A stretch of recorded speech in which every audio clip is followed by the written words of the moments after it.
નમસ્કાર, હું પ્રશાંત દોડિયા world inbox એકેડેમીમાં આપ તમામનું હાર્દિક સ્વાગત કરું છું. વર્લ્ડ ઇનબોક્સની મેન સંવાદ સિરીઝ આપણે ઘણા બધા મુદ્દા શીખી ગયા છે. આજે એક નવો મુદ્દો લઈને આપણે આવ્યા છે. કાલે એનો ક્વેશ્ચન તમને બધાને મળી ગયો હતો. આજે એનો મુદ્દો છે રાજદ્રોહ સિડિશન. હવે રાજદ્રોહ સિડિશનનો જે મુદ્દો છે એમાં આપણે જે વિગતો આવશે એ વિગતોમાં કઈ કઈ રીતે આપણે જવાબ લખવો એ બધી વિગતો આપણે વિસ્તૃતથી જાણકારી મેળવીશું. બરાબર. રાજદ્રોહ સિડિશન, આ સિડિશન રાજદ્રોહ છે એ હમણાં ખૂબ ચર્ચામાં પણ છે. શેના માટે ચર્ચામાં છે એ પણ આપણે જોશું. રાજદ્રોહનો મિનિંગ શું થાય છે એ પણ જોશું. પછી હમણાં 22મા કાયદા પરનો રિપોર્ટ આવ્યો છે સિડિશન માટે, તો એને રિપોર્ટમાં કઈ કઈ બાબતો કીધી છે એ બધી વસ્તુ આપણે જોશું. ચલો, તો સિડિશન રાજદ્રોહનો જે મુદ્દો છે એ મુદ્દાને આપણે ચાલુ કરીએ. તો સૌથી પહેલાં તો એ સવાલ થવો જોઈએ આપણને કે સિડિશન રાજદ્રોહ એટલે શું? રાજદ્રોહ શું બંધારણમાં આપેલું છે? શું એ કશે બીજે આપેલું છે? બરાબર. તો રાજદ્રોહનો પહેલાં આપણે મિનિંગ જોઈએ. તો બંધારણમાં રાજદ્રોહ કશે આપેલું નથી. એ કઈ જગ્યાએ આપ્યું છે? આઈપીસીમાં આપ્યું છે, ઇન્ડિયન પિનલ કોડમાં આપ્યું છે. ઇન્ડિયન પિનલ કોડની ધારા છે 124A. 124A. એનો મિનિંગ શું થાય છે કે જ્યારે ઇન્ડિયન પિનલ કોડ બન્યું, ઇન્ડિયન પિનલ કોડ ક્યારે બન્યું? 1860માં બન્યું. તો ત્યારે તમારો રાજદ્રોહનો મુદ્દો એડ કરેલો નહોતો. પછીથી પાછળથી એમાં એડ કરવામાં આવ્યો એટલે પાછળથી લગાડી દીધું એ. તો રાજદ્રોહનો જે મુદ્દો જે છે એ આઈપીસીના 124 કલમમાં એડ કર્યું 1870માં. 1860માં આઈપીસી અમલમાં આવી હતી, ત્યારબાદ 1870માં એમાં રાજદ્રોહનો મુદ્દો એડ કર્યો. એ તમારું છે 124A. અને એમાં રાજદ્રોહની વ્યાખ્યા આપવામાં આવી છે. રાજદ્રોહની વ્યાખ્યામાં શું કીધું છે કે કોઈ પણ વ્યક્તિ છે, કોઈ પણ એક વ્યક્તિ છે, એ વ્યક્તિ દેશના સામે, કોની સામે? દેશની સામે.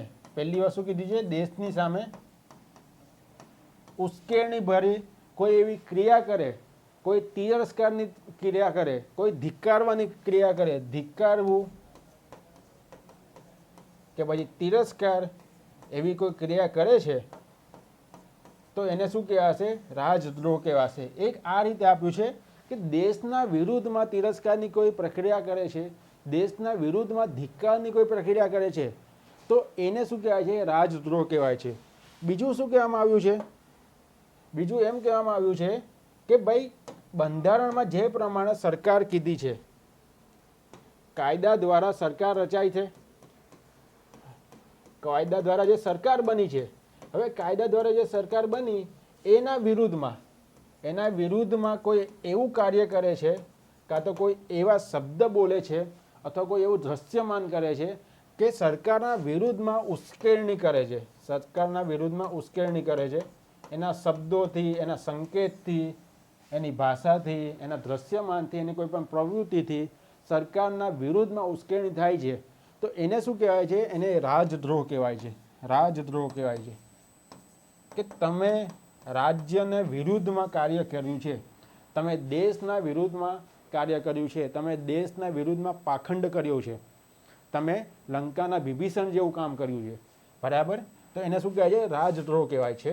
ઉશ્કેરણી, દેશના ખિલાફમાં તમે ધિક્કારની કોઈ પ્રક્રિયા કરો છો, તિરસ્કારની કોઈ પ્રક્રિયા કરો છો, અથવા તો જે સરકાર બની છે, સરકાર કોના દ્વારા બની છે? કાયદા દ્વારા સરકાર બની છે. બંધારણમાં જે પ્રમાણે લખ્યું છે એ પ્રમાણે સરકાર બની છે. તો એ રીતે જે પણ સરકાર બની છે એના વિરુદ્ધમાં લોકોને ઉશ્કેરશો, લોકોને કહેશો કે આ સરકાર ખોટી છે, આ સરકારને તમે ફેંકી દો, આ સરકારને તમે ઉખેડીને નાખી દો, આ સરકારના વિરુદ્ધમાં તમે આંદોલન કરો, સરકારના વિરુદ્ધમાં તમે ખૂન ખરાબા કરો, તો આવી કોઈ પણ પ્રવૃત્તિ હશે કે કોઈ પર્ટિક્યુલર માણસના ભાષણથી અથવા કોઈ પર્ટિક્યુલર માણસના કોઈ કહેવાથી, એના સંકેતથી એ વસ્તુ થઈ હશે, તો એ માણસ પ્રત્યે, માણસની સામે કયો ગુનો લાગશે? રાજદ્રોહનો ગુનો લાગશે. બરાબર. તો એને કહેવાય છે રાજદ્રોહ, સિડિશન. બરાબર. હવે રાજદ્રોહના ગુનામાં આપણે અહીંયા જોયું 2 થી 3 શબ્દ જોયો. એક શબ્દ છે તમારો ઉશ્કેરણી. બરાબર. બીજો શબ્દ છે તમારું ધિક્કારવું. ત્રીજો શબ્દ છે તમારું તિરસ્કાર. તો આ બધા શબ્દો ખાલી વ્યાખ્યામાં લખ્યા છે, એને ડિફાઇન કર્યા નથી કે કઈ પદ્ધતિને, કઈ વસ્તુને ઉશ્કેરણી કહેવાશે. આજે મારા સરકારના વિરુદ્ધમાં કંઈ ટીકા કરવી છે કે જેન્યુન છે, કે જે સાચેમાં સરકારના વિરુદ્ધ છે, તો શું એને ઉશ્કેરણી કહેવાશે? તો એ આ સેક્શન 124 એમાં લખ્યું નથી. બરાબર. બીજી વસ્તુ, આમાં એવું લખ્યું છે કે કોઈ તમે સરકારના વિરુદ્ધમાં તમે ટીકા કરો છો, એટલે સરકારના વિરુદ્ધમાં તમે લખો છો, અને આ ટીકા કરશો, લખશો, અને એ એકચ્યુઅલમાં ઉશ્કેરણી નહીં હશે, એકચ્યુઅલમાં કોઈ હિંસાનું રૂપ નહીં લેશે, તો એ જે છે એ 124 એના અંડરમાં રાજદ્રોહનો ગુનો લાગશે નહીં. એટલે આ ગુનો જે છે 124 એ રાજદ્રોહનો ગુનો, એમાં એવું પણ લખ્યું છે કે તમે સરકારના વિરુદ્ધમાં બોલી શકો છો, તમે સરકારના વિરુદ્ધમાં ટીકા કરી શકો છો, લખી શકો છો, બધું કરી શકો છો, પણ ક્યાં સુધી? કે જ્યાં સુધી લોકો ઉશ્કેરાય ના ત્યાં સુધી, જ્યાં સુધી લોકો હિંસા ના કરે ત્યાં સુધી. લોકો ઉશ્કેરાશે, લોકો હિંસા કરશે, તો ઓટોમેટિકલી તમારો શું લાગી જશે? સેડિશન લો લાગી જશે, રાજદ્રોહનો તમારો ગુનો લાગી જશે. બરાબર. તો આ રીતે રાજદ્રોહ શું છે કે ભાઈ દેશના વિરુદ્ધમાં કોઈ કાર્ય કરવું, સરકારના વિરુદ્ધમાં કોઈ બોલવું, સરકારના વિરુદ્ધમાં લોકોને ઉશ્કેરવા. બરાબર. તો એ કહેવાય છે રાજદ્રોહ. ચલો, તો રાજદ્રોહ શું છે તમને બેઝિક વસ્તુ ખબર પડી ગઈ હશે. હવે આપણે જોઈએ કે રાજદ્રોહ હમણાં કેમ સમાચારમાં છે, કેમ પૂછાવાની એટલી બધી શક્યતા છે, કેમ આ મુદ્દો જ મેં ઉઠાવ્યો, કેમ બીજા મુદ્દો ના ઉઠાવ્યા, આ રાજદ્રોહનો મુદ્દો ઉઠાવ્યો. તો સમાચારમાં કેમ છે? તો પહેલાં તો 2016માં ગૃહ મંત્રાલય છે, ગૃહ મંત્રાલયે એવી ટીકા કરી હતી કે ભાઈ રાજદ્રોહનો જે કાયદો જે છે, રાજદ્રોહનો જે કાયદો છે આઈપીસી 124 એમાં એને અમે ચકાસીશું. શું ચકાસવાનું છે? એ ચકાસવાનું છે કે બંધારણને સમકક્ષ ચાલે છે કે નહીં. બંધારણમાં જે સ્વતંત્રતા આપી છે, વાણીની સ્વતંત્રતા, અનુચ્છેદ 19માં બધાને વાણીની સ્વતંત્રતા છે, પણ આ કાયદો, આ જે 124 એમાં રાજદ્રોહનો જે ગુનો કાયદો કહેવાય છે, એ બંધારણના સાથે ચાલે છે કે નહીં, એ બંધારણમાં જે રીતે લખ્યું છે કે નહીં રીતે ચાલે છે, એ રીતે ચેક કરવાનું અમે કરીશું. બરાબર. આ વસ્તુ 2016માં કીધી હતી. ત્યારબાદ 2022 મેમાં, પર્ટિક્યુલરલી મે 2022માં સુપ્રીમ કોર્ટનો, સર્વોચ્ચ અદાલતનો એક નિર્ણય આવ્યો, અને એ નિર્ણયમાં શું કીધું કે ભાઈ જ્યાં સુધી આને સરકાર ચકાસશે, સરકાર કોને ચકાસશે? રાજદ્રોહના જે કાયદો છે એને સરકારે ચકાસવાનું છે કે બંધારણ સાથે સાથે બરાબર છે કે નથી. ને જ્યાં સુધી સરકાર ચકાસીને અમને રિપોર્ટ નહીં આપે ત્યાં સુધી જે 124 એ છે એને અમે સ્થગિત કરીએ છીએ. ત્યાં સુધી તમે 124 એનો ઉપયોગ કરી શકશો નહીં. ક્યારે કહેવામાં આવ્યું? 2022માં સુપ્રીમ કોર્ટે કીધું કે ભાઈ તમે ચેક કરો, તમે રિપોર્ટ આપો અમને કે ભાઈ આ વસ્તુ બંધારણના સાથે સાથે છે, બંધારણમાં જે રીતે લખ્યું છે એ રીતે એનું પાલન થાય છે. જો એ રીતે પાલન થતું હશે તો વાંધો નથી, તો અમે એને એનાલિસિસ કરીને પરમિશન આપીશું. પણ જ્યાં સુધી તમે અમને રિપોર્ટ નહીં આપશો ત્યાં સુધી તમે દેશમાં કોઈ પણ ઉપર રાજદ્રોહનો ગુનો લગાડી શકશો નહીં. ત્યાં સુધી એ કાયદો, એ ગુનો જે છે એ સ્થગિત કરવામાં આવે છે. બરાબર. કોણે કીધું? સુપ્રીમ કોર્ટે મે 2022માં કીધું. એના બાદ હમણાં 2023 જુલાઈમાં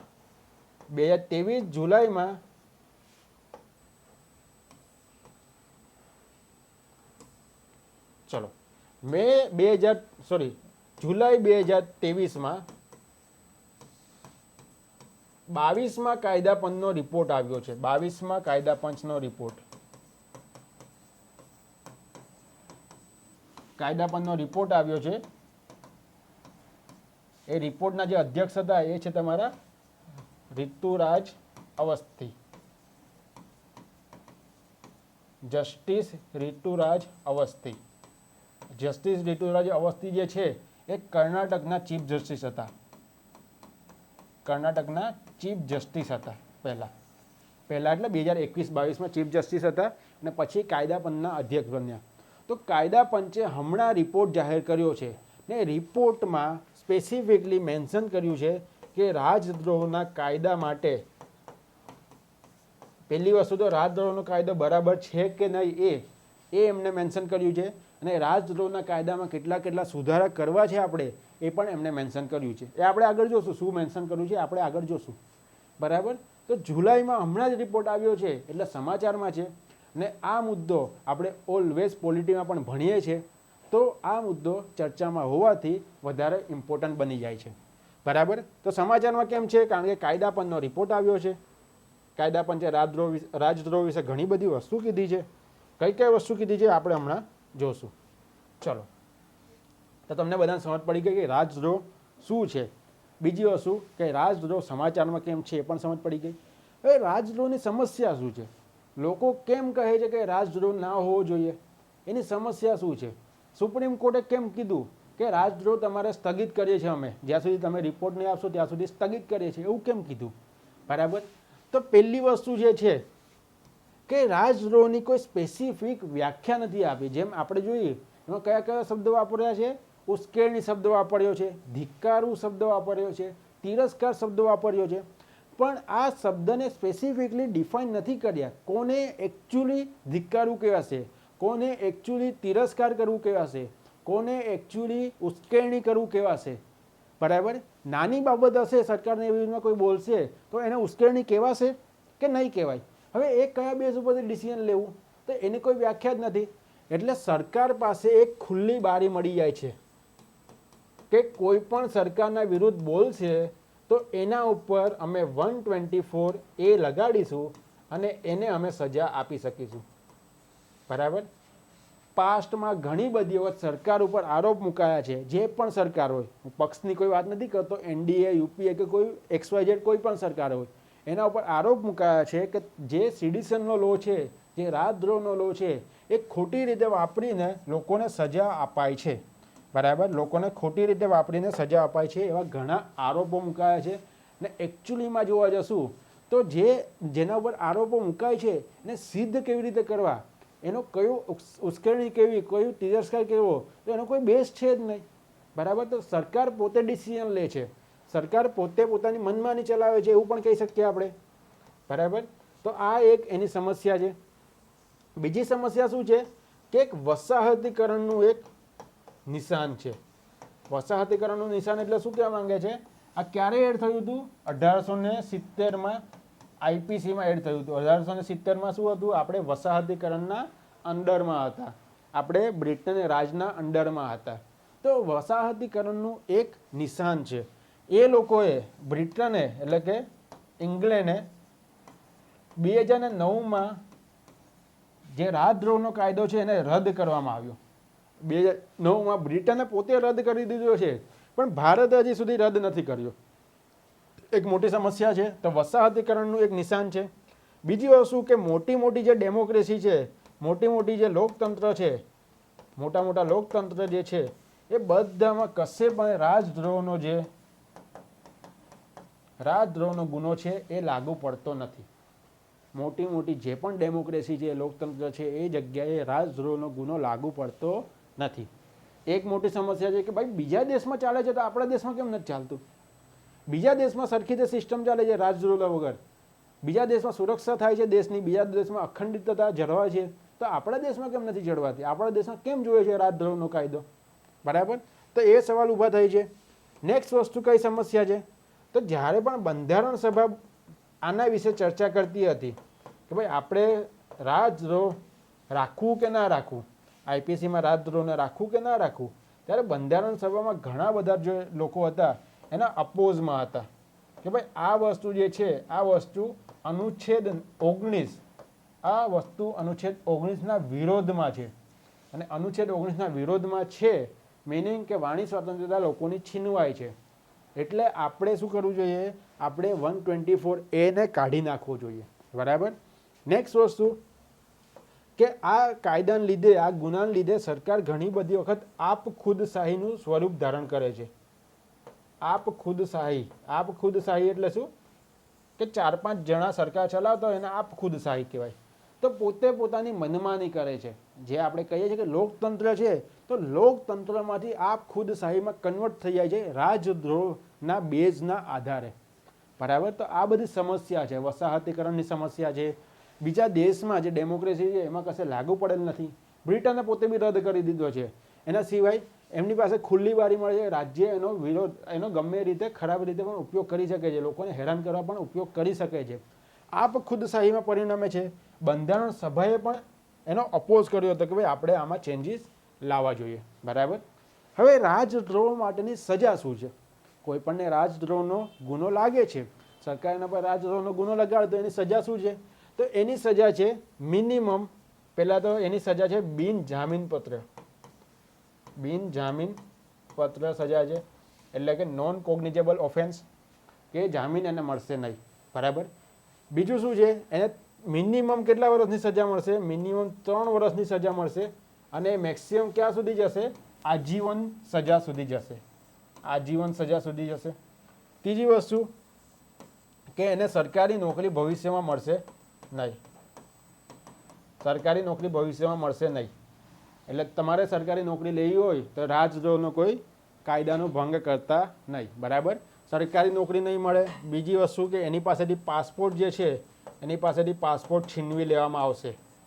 ભારતની બહાર જઈ શકશે નહીં. બરાબર. તો આ 4 ગુના એના પર લાગુ પડી શકે છે. 4 સજા એના પર લાગુ પડી શકે છે. ચલો, હવે આપણે એ જોવાનું છે, પેપરમાં તમારે લખવાનું હોય ત્યારે પણ તમારે લખવું પડશે ભાઈ એની વ્યવહારિકતા શું છે. 1950માં આપણું બંધારણ અસ્તિત્વમાં આવ્યું, છતાં પણ 75 વર્ષ પછી પણ રાજદ્રોહનો ગુનો, રાજદ્રોહનો જે કાયદો 124 એમાં દર્શાવ્યો છે એ હજી સુધી રહેલો છે. તો કંઈક તો હશે ને. ઘણી બધી સરકાર ફરી ગઈ, ઘણા બધા કાયદા પંચના રિપોર્ટ આવ્યા, ઘણી બધી કમિટી બેઠી, છતાં પણ હજી પણ સિડિશનનો લો, રાજદ્રોહનો કાયદો હજી પણ છે. તો કંઈક તો એનો વ્યવહારિકતા હશે. બધી ખોટી ખોટી વસ્તુ નહીં હશે. તો કઈ વ્યવહારિકતા હશે એ આપણે પેપરમાં લખવાનું છે. એનું મહત્વ શું છે? તો આપણા બંધારણમાં જ કહ્યું છે, 19(2) માં જ કહ્યું છે કે તમે સ્વતંત્રતાના અધિકાર જે છે, નાગરિકોને સ્વતંત્રતાનો અધિકાર છે, એમાં તમે વ્યાજબી પ્રતિબંધ મૂકી શકો છો. વ્યાજબી પ્રતિબંધ મૂકી શકો છો. અને એમાં 6 અલગ અલગ બેઝ દર્શાવ્યા છે. એમાંથી એક બેઝ દર્શાવ્યું છે ભારતની સુરક્ષા અને અખંડિતતા. ભારતની સુરક્ષા અને અખંડિતતા. તો આ બેઝ ઉપર તમે કોઈના પણ સ્વાતંત્ર્ય ઉપર, કોઈના એટલે ભારતના નાગરિકની સ્વાતંત્રતાના અધિકાર ઉપર રોક લગાવી શકો છો, એના પર પ્રતિબંધ લગાવી શકો છો. તો આ રીતે આપણે જોવા જશું તો દેશની સુરક્ષા માટે આ વ્યાજબી છે, કે દેશની સુરક્ષા સૌથી પહેલાં, દેશની સુરક્ષા દરેક વસ્તુથી પહેલાં. બરાબર. બીજી વસ્તુ કે રાજ્યના વિરુદ્ધ ઘણા બધા આતંકવાદી કદાચ ઊભા થાય છે, અલગતાવાદના તત્વો ઊભા થાય છે, અલગતાવાદના તત્વો ઊભા થાય છે. બરાબર. રાષ્ટ્રની સુરક્ષાને હાનિ પહોંચાડવાના તત્વો ઊભા થાય છે. તો આ બધાના કિસ્સામાં એ લોકોને સજા કરવા માટે કોઈ તો અધિનિયમ, કોઈ તો કાયદો, કોઈ તો ગુનો હોવો જોઈએ. જો આને કાઢી નાખીશું તો કોઈ ગુનો બચશે જ નહીં. તો એ લોકોને એક ફ્રી હેન્ડ મળી જશે કે હું ગમે એટલો ગુનો કરીશ, ચાલશે. હવે રાજદ્રોહનો ગુનો રહેલો જ નથી. તો આને લીધે આપણે આ જે ગુનો છે એની વ્યવહારિકતા બરાબર જ છે. બરાબર. તો આતંકવાદી, અલગતાવાદ, રાષ્ટ્રની સુરક્ષા માટે, એના બધા માટે આ જે વસ્તુ છે એ બરાબર જ છે. બરાબર છે. તો આ રીતે તમે 2 થી 3 પોઈન્ટ તમે એના વ્યવહારિકતામાં, એના મહત્વમાં લખી શકો છો. બરાબર. ચલો, હવે આપણે આગળ જોઈએ કે ભાઈ રાજદ્રોહ માટે ન્યાયાલયની ટિપ્પણી શું છે. અલગ અલગ 2 થી 3 કેસ આપણે જોશું. બરાબર. એ કેસમાં શું કહ્યું છે? પહેલો કેસ આપણે જોઈએ, કેદાર સિંહ કેસ. પહેલો કેસ છે તમારો કેદાર સિંહ કેસ. આ કેદાર સિંહ કેસ 1962માં થયો હતો. અને આ કેસમાં ન્યાયાલય દ્વારા શું કહેવામાં આવ્યું છે? આ કેસમાં ન્યાયાલય દ્વારા કહેવામાં આવ્યું છે કે ગમે નાગરિક સરકારની વિરુદ્ધ બોલી શકે છે અને સરકારની વિરુદ્ધ લખી શકે છે. એને વાણીની સ્વતંત્રતા રહેલી છે. સરકારના વિરુદ્ધ લખવું અને બોલવું એ રાજદ્રોહમાં સમાવેશ થશે નહીં. પણ સરકારના વિરુદ્ધ કોઈ એવી વસ્તુ બોલે છે અથવા તો કોઈ એવી વસ્તુ લખે છે કે જેને કારણે હિંસાની પ્રવૃત્તિઓ થાય છે, જેને કારણે ઉશ્કેરણી થાય છે અને કોઈ હુલ્લડો થાય છે, તો એવી પ્રવૃત્તિને તમે રાજદ્રોહમાં એડ કરો. પણ ખાલી લખે છે કે ખાલી બોલે છે, એની ટીકા કરે છે, એના લીધે તમે એને રાજદ્રોહમાં એડ કરી શકો નહીં. બરાબર. તો સરકારનું જે સરકારની જે ઓપન વિન્ડો હતી, ઓપન વિન્ડો ઉપર શું કર્યું એમણે? રોક લગાવી કે તમે ગમે એને પકડીને તમે રાજદ્રોહના ગુનામાં તમે કરશો તો એ વ્યાજબી નથી, તો રોક લગાવી. બરાબર. બીજો કેસ છે તમારો બલવંતસિંહ કેસ. બલવંતસિંહનો કેસ હતો તમારો 1995નો કેસ. હવે આ કેસમાં શું કહેવામાં આવ્યું? આ કેસ એકચ્યુઅલી જે હતો ખાલિસ્તાની મોમેન્ટ ઉપર હતો. ખાલિસ્તાની મોમેન્ટ ઉપર આ કેસમાં કહેવામાં આવ્યું કે ખાલિસ્તાની જિંદાબાદના ખાલી નારા બોલે છે. આ વસ્તુ આપણને ખોટી લાગે છે, પણ તમે લો બાજુથી જોશો તો ખાલિસ્તાન જિંદાબાદ એવા ખાલી નારા બોલે છે. તો નારા બોલવાથી કોઈ ઉશ્કેરણી થાય છે? નથી થતી. નારા બોલવાથી કોઈ હિંસા થાય છે? નથી થતી. તો ખાલી નારા બોલવાથી, આવા નારા બોલવાથી તમે રાજદ્રોહનો ગુનો લગાવી શકશો નહીં. તો આ બે કેસ છે, કેદારસિંહ કેસ અને બલવંતસિંહ કેસ. એમાંથી તમે કોઈ પણ એક કેસ અથવા તો બંને કેસમાં તમે મેન્શન કરી શકો છો. જો તમારે એક કેસ મેન્શન કરવો તો તમારે કેદારસિંહ કેસ મેન્શન કરો, વધારે વ્યાજબી ગણાશે. ચલો, તો ન્યાયાલયની ટિપ્પણી પણ આપણે જોઈ લીધું. હવે હમણાં જે કાયદા પંચનો રિપોર્ટ આવ્યો છે, તો કાયદા પંચે શું કીધું છે કે ભાઈ રાજદ્રોહનો કાયદો ગુનો આપણે રાખવો જોઈએ કે ના રાખવો જોઈએ? તો એમણે શું કીધું છે કે રાજદ્રોહનો કાયદો ગુનો 124A જે છે એ વ્યાજબી છે. એ કંઈ જ ખોટું નથી એમાં. કેમ કંઈ જ ખોટું નથી? કારણ કે બંધારણમાં અનુચ્છેદ 19(2) દર્શાવ્યું છે કે તમે વાણી સ્વતંત્રતા ઉપર અથવા તો સ્વાતંત્રતા અધિકાર છે એના પર તમે વ્યાજબી પ્રતિબંધ મૂકી શકો છો જ્યારે દેશની સુરક્ષા અખંડિતતા જોખમમાં હોય ત્યારે. બરાબર. તો કાયદા પંચે કીધું છે કે 124 એ વ્યાજબી છે. એના કારણમાં શું કીધું છે? જો તમે 124A રાજદ્રોહને તમે હટાવી લેશો તો દેશની સુરક્ષા જે છે, દેશની સુરક્ષા જોખમમાં મુકાઈ શકે છે. દેશની સુરક્ષા જોખમમાં મુકાઈ શકે છે. એટલે આપણે 124A રાખવો જોઈએ. પછી એમણે એક્સપ્લેનેશન આપ્યું છે કે તમે એવું કહો છો કે વસાહતીકરણનું એક નિશાન છે. વસાહતીકરણનું એક નિશાન છે. તો વસાહતીકરણના તો ઘણા બધા નિશાન છે. તો શું આપણે બધા બંધ કરી દેવા જોઈએ? ક્રિકેટ છે, ક્રિકેટ આપણે રમીએ છીએ તો ક્રિકેટ પણ વસાહતીકરણનું નિશાન છે. એ પણ ઇંગ્લેન્ડથી આવ્યું છે. તો શું કાલે ઉઠીને આપણે ક્રિકેટ રમવાનું બંધ કરી દેવું જોઈએ? ઘણી બધી વસ્તુ છે. પોલીસ સિસ્ટમ છે, તો પોલીસ સિસ્ટમ પણ વસાહતીકરણનું એક નિશાન છે. આપણે જે ફિલ્ડમાં જવાના છે એ ફિલ્ડ જે છે બ્યુરોક્રેસી, એ પણ તમારું એક વસાહતીકરણનું નિશાન છે. તો શું આપણે એ બધી વસ્તુ બંધ કરી દેવી જોઈએ? ના. જે વસ્તુ વ્યાજબી હશે આપણા દેશ માટે એ રાખવી જોઈએ. આપણે લોજિકલ એનાલિસિસ કરવું જોઈએ કે ભાઈ આ વસ્તુ વ્યાજબી છે, આ વસ્તુ વ્યાજબી નથી. તમે વસાહતીકરણના નિશાન પ્રમાણે ચાલીને તમે રદ કરવાની વાત કરો એ વસ્તુ તો ખોટી છે. બરાબર. તો વસાહતીકરણનું તમે જે કારણ આપો એ વસ્તુ ખોટી છે. બીજી વસ્તુ કીધી છે કે તમે એમ કહો છો કે લોકશાહી, તમે એમ કહો છો કે ભાઈ લોકશાહીના મોટા મોટા દેશો છે એમાં રાજદ્રોહનો ગુનો નથી. પણ તમે બીજા બધા ગુના જુઓ. એમની જે રાષ્ટ્રીય સુરક્ષા માટેનો ગુનો છે, એમના જે રાષ્ટ્રીય સુરક્ષા માટેનો ગુનો છે એમાં ઓલરેડી રાજદ્રોહની વાત કરી છે. તો સીધી રીતે એમનો અલગથી અધિનિયમ નથી, એમનો અલગથી કશે મેન્શન કરેલું નથી. પણ બીજા જે અધિનિયમ છે એમાં ઇન્ક્લુઝિવ છે. તો એ વસ્તુ બધા દેશમાં છે જ. આપણા દેશમાં ખાલી અલગથી મેન્શન કરેલું છે. બરાબર. તો એ રીતે જોવા જશું તો આપણે શું કરવું જોઈએ? રાજદ્રોહનો ગુનો રાખવો જોઈએ, કાયદો રાખવો જોઈએ. બરાબર. ચલો આગળ શું કીધું? બરાબર. આટલી વસ્તુ કીધી છે અને એમણે થોડા સુધારા પણ દર્શાવ્યા છે કે ભાઈ રાજદ્રોહનો જે કાયદો ગુનો છે 124A બરાબર છે, પણ એમાં આટલા સુધારા કરશું તો એ બેસ્ટ બની જશે. હવે કયા સુધારા દર્શાવ્યા છે તો તમારે એ સુધારા પેપરમાં પણ લખવાના છે કે ભાઈ ભવિષ્યમાં આ સુધારા આપણે કરવા જોઈએ. વે ફોરવર્ડ, આગળનો રાહ.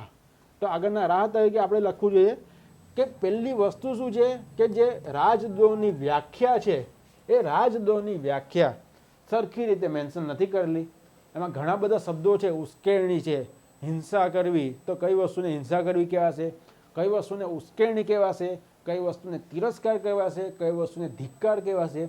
તો એ બધા શબ્દોને સરખી રીતે વ્યાખ્યાયિત કરશો તો જે સરકાર પાસે પર્ટિક્યુલર એની પાસે સત્તા છે તે સત્તા એક બારીમાં બંધ થઈ જશે, એક કાઉન્સમાં બંધ થઈ જશે. એ કાઉન્સની બહાર નહીં જઈ શકે, બ્રેકેટની બહાર નહીં જઈ શકે ને જેને લીધે ખોટી રીતે ઉપયોગ કરી શકશે નહીં. તો પહેલી વસ્તુ કે છે કે ભાઈ વ્યાખ્યા જે છે અલગ અલગ શબ્દોની, એ અલગ અલગ શબ્દોની વ્યાખ્યા આપણે મેન્શન કરવી જોઈએ. બીજી વસ્તુ શું કહે છે કે તમે 3 વર્ષથી આજીવન કેદની સજાની વાત કરો છો. બરાબર.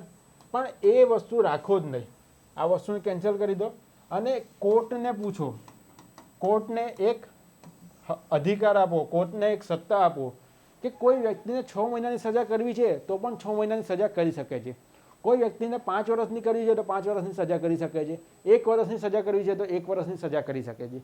તો એ રૂમ જે છે એ કોર્ટ માટે ખુલ્લો મૂકો, પોતે મેન્શન ના કરી દો કે મિનિમમ 3 વર્ષની. બરાબર. કોર્ટ નક્કી કરશે તો એને 1 વર્ષની પણ આપો, કોર્ટ નક્કી કરશે તો એને આજીવનની પણ આપી શકાય છે. બરાબર.